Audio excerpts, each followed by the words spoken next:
오늘은 그냥 심심해서 제가 독일에서 직장 생활을 하고 있는데 그 직장 생활에 대해서 조금 이야기를 해보려고 해요.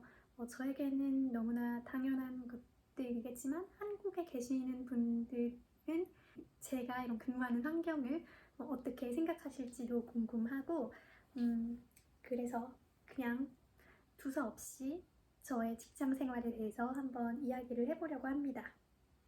우선 저는 독일에서 일한 지 거의 이제 10년이 다 되어가는 직장인이고 30대이고 그 중간에 2년은 이제 다른 나라에 파견을 갔다 와서 독일에서 일한 경력은 이제 8년이 되어가는 직장인입니다.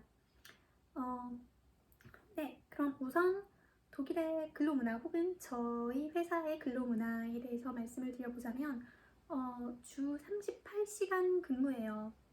월요일부터 금요일까지가 법적인 근무일인데 출퇴근 시간은 자율인데 퇴근 시간이 이제 오후 7시를 넘어서는 안 돼요.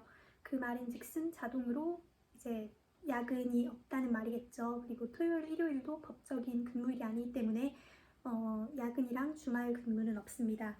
다만 내가 너무너무 급한 일이 있다. 이걸 안 하면 정말 내일 당장 회사가 망한다. 이런 일이 있을 경우 저의 매니저 그리고 파트장 그리고 뭐 임원단 이런 사람들한테까지 특별 승인을 받아서 근무를 할 수가 있는데 그럴 경우에는 수당도 굉장히 많이 나오고 그래서 몇 번 해보려고 했는데 잘 승인을 해주지 않습니다. 그런데 이제 코로나 시국이 오면서 좀 재택근무가 훨씬 많이 활성화가 되면서 이제 근무 시간에 대해서는 훨씬 더 유연해졌고 그래서 그 주 38시간의 근무 시간만 지킨다면은 꼭두 새벽에 일을 하든 뭐 아니면 저녁 시간에 일을 하든 그런 거는 이제 조금 많이 유연해진 것 같아요. 하지만 저는 밤이나 주말에 일을 잘 하려 하지 않습니다.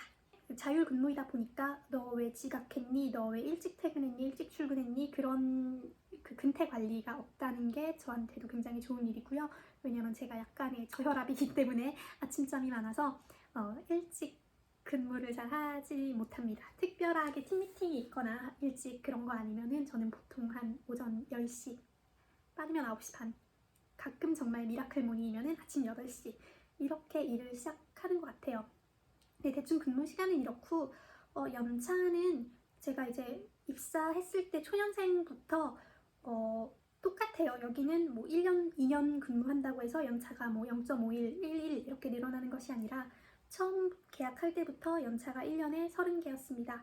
30일을 연차로 쓸 수가 있고 특히 이게 독일 법적으로 그런 건지 저희 회사 방침인지는 모르겠지만 1년에 최소 한 번은 그 연차 10개를 한 번에 붙여서 쓰는 그러니까 날짜로 보면 2주를 통째로 쉬는 그러한 그 덩어리 휴가라고 하는데 독일에서는 그 덩어리 휴가를 최소한 한 번 이상은 해야 합니다. 그래야지 온전한 휴식이 된다고 생각을 하기 때문에 보통 이제 2주, 3주 덩어리로 쉬는 그런 휴가를 두세 번 하면 하고 남는 것들을 이제 뭐 가끔 하루 이틀 내가 쓰고 싶을 때 쓰는 그런 휴가들로 많이 휴가를 하는 것 같아요. 이제 내가 아플 때는 어떡하냐, 연차가 30개인데 거기서 빼쓰냐, 그것은 아니고요. 병가 3일까지 내가 아프다 그럼 3일까지는 진단서 없이 회사에 내가 아프니까 그 진단서 없는 병가를 쓰겠다 해서 3일까지 한 번에 쓸 수 있고 그것의 횟수가 1년에 몇 개까지 되는지는 모르겠어요. 저는 그냥 정말 몸살 나고 이랬을 때 하루 이틀 정도를 한 2번 정도 진단서 없이 그래서 한 2, 3, 4일 정도를 1년에 병가로 냈었던 적이 몇 번 있는 것 같아요. 네, 물론 뭐 수술을 하거나 아니면 정말 크게 아프거나 그러면은 또 그 병원에서 진단서 써주는 대로 또 병가를 낼 수 있다고도 합니다. 또 무슨 얘기를 할 수 있을까요?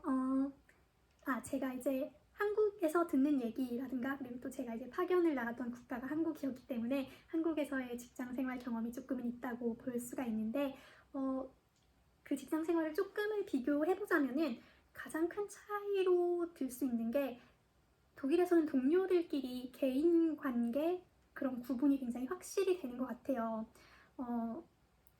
회사 동료로 만나서 정말 친구가 되기가 매우 힘들다고 느껴요. 왜냐면 독일에서는 이제 친구라고 하면은 어릴 때부터 뭐 동네나 학교에서 같이 자라와 정말 개인적인 친분감을 갖춰야지 이제 친구가 되는 거기 때문에 독일에서는 친구가 되기가 되게 힘들거든요. 아니면 나만 친구가 없는 건가? 저와 친구가 되기가 힘든 건가요? 뭐 어쨌든 그래서 이제 회사에서 동료로 만났다 이럴 경우는 정말 너와 나는 동료다. 각자 지킬 거를 지키면서 할 일 하는 사이다. 그래서 한국 회사에서는 퇴근하고 야 밥 먹자 그러고서 같이 저녁 먹고 퇴근을 하는 경우도 있고, 아니면 주말에 뭐해 이러면서 만나는 경우도 있고, 회사에서 따로 소모임을 해서 막 친목을 다지는 그런 경우도 많은데, 독일에서는 정말 특별한 경우, 동호회라든지 소모임이라든지 이런 걸 정말 액티브하게 하지 않는 경우에는 보통 그냥 서로 정말 지킬 거 지키면서 각자 할 일 하는 사이로 지내는 것 같아요. 서로 뭐 생일이 언젠지, 네가 몇 살인지, 네가 어디에서 뭘 하다 왔는지 이런 것들에 대해서는 정말 쉽게 알 수 있지 않아요. 그런 의미에서 이제 상사들이랑도 뭐 회식 이런 거 거의 없고 전혀 없고, 정말 1년에 한 번 크리스마스 디너, 코로나 전에 이런 식으로 부서 단체가 어디 식당 가서 밥만 먹고 헤어지거나 이런 것들이 있는데, 정말 회사에서 알게 된 동료 사이가 개인적인 친분까지는 가지 않는다. 이게 제가 느낀 가장 큰 차이점이었던 것 같아요.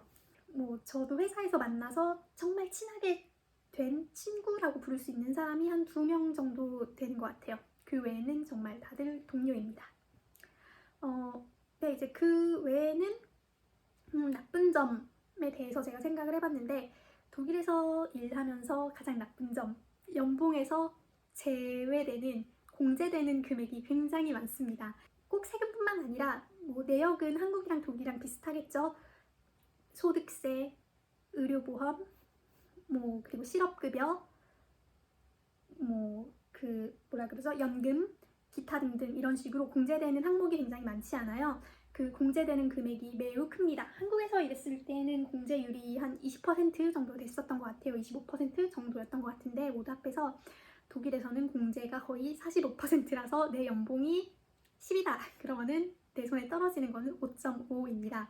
매우 적어요. 그래서 해외 취업을 생각하시는 분들 중에 나는 돈을 벌겠다 이러시는 분들은 독일에 오는 거는 내가 정말 무슨 막 공대 좋은 곳 나와서 뭐 다임러, 메르세데스, BMW 이런 데에 막 수석 엔지니어, 아니면 내가 수석 디자이너, 아니면 내가 어떤 막 전기자동차 배터리 연구의 1인자이다, 내가 뭐 정말 비온텍 백신 개발의 1인자이다 이런, 아니면은 뭐 프랑크푸르트 파이낸스 이런 뱅킹의 막 정말 막 최고 파이낸스 매니저, 최고 트레이더다 이런 거 아니면은 그냥 일반 직장 생활을 하면서 돈을 벌기는 독일은 굉장히 힘든 나라인 것 같아요.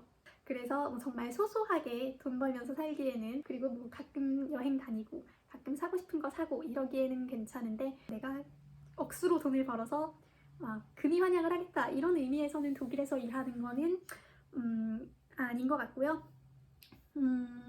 이제 저는 독일어랑 영어로 일을 하는데 이건 좋은 점일 수도 있고 나쁜 점일 수도 있을 것 같아요. 독일어를 잘 하면은 사람들이 굉장히 신기해하고, 어머 어떻게 동양에서 온 사람이 독일어를 하지? 하면서 되게 신기해하는 구석이 있어요. 그러면서 되게 자기가 영어를 안 해도 되니까, 네가 외국인인데 내가 영어로 너랑 얘기를 안 해도 된다고? 너무 좋아 이러면서 되게 신기해하고 고마워하긴 하는데, 그 외국인이 독일어를 조금이라도 한다는 거를 알게 되는 순간 독일 사람들은 이 사람의 독일어 수준이 모국어가 아니라는 거를 고려하지 않고 그냥 자기가 평소 말하던 대로 말을 하고 이메일을 써요. 좀 약간 외국인에 대한 배려라고 해야 되나요? 그런 게 전혀 없고, 왜냐하면 이제 영어로 일을 할 때는 거의 모든 사람들이 영어 모국어가 아니잖아요. 그렇기 때문에 다들 그냥 개떡처럼 말해도 찰떡처럼 서로 알아듣고 그런 게 있잖아요. 공용어의 특성상.